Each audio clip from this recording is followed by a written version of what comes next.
Can you tell us a little bit about yourself and your role at Plymouth Raiders? Hi everyone, my name's Heather. I am the General Manager for Plymouth Raiders basketball, professional basketball team here within the Southwest. I've been in my particular role for just over 3 years, but I have been with the company itself for just over 6 years. I originally started in sales and marketing, and then when the company got took over 3 years ago, the opportunity arose for me to step into my current position. What falls within my kind of remit in my current role is anything and everything. The day-to-day running of the club, HR, finance, accounts, sponsorship, anything really that doesn't necessarily involve coaching, the professional side or even the community levels, administration. So basically everything that doesn't really involve coaching the actual team kind of falls within my remit. So yeah, it's quite vast and quite wide. Really busy by the sounds of it as well. So what we'd like to know, what we're interested in, is how do you use your maths skills in your role on a day-to-day basis? Some from basic maths that you use and up to anything, that's a bit more complicated.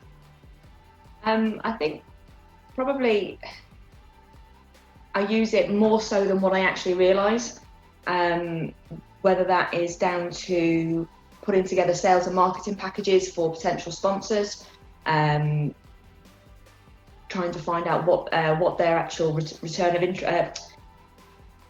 income would be,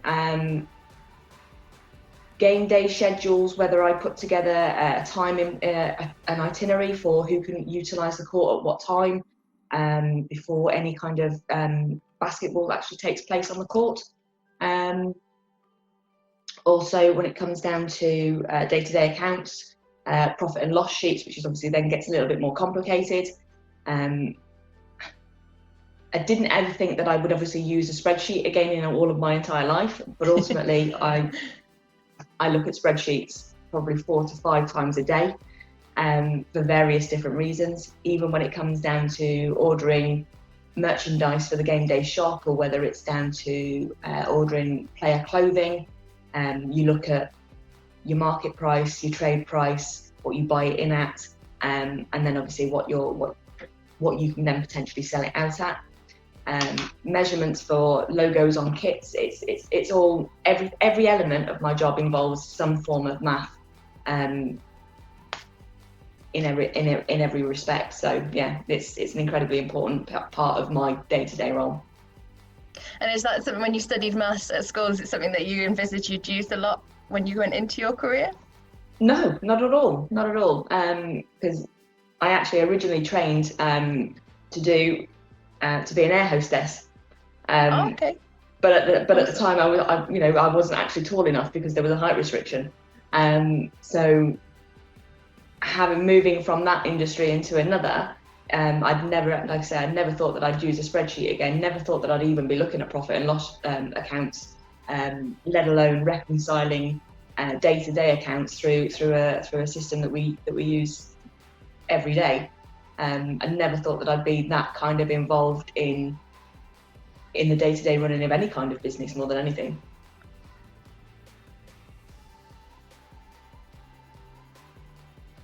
Plymouth as a whole has never really had the vast majority of junior players within the city, and it's been tried and tested, but never really got off its feet, sort of thing. So over the last 18 months, really, we've worked incredibly hard. All of us collectively within the club, not just necessarily just certain people, but all of us within the club have worked really, really hard to try and lift those elements and try and lift the engagement within the city. And that now goes from our under sevens group, which runs out of City College on a Saturday morning, from the ages of 3 upwards, really now.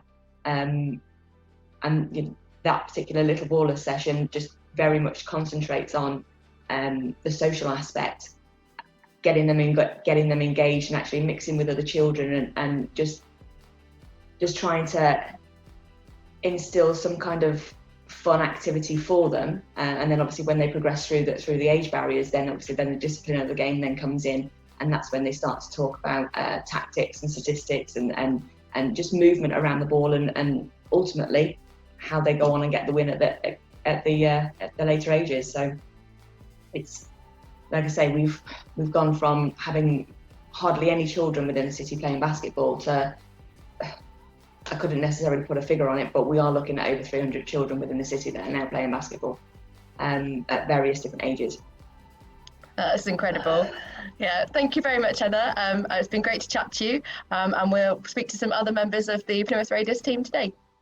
Perfect. Thanks ever so much for the invite, Katie. Thank you.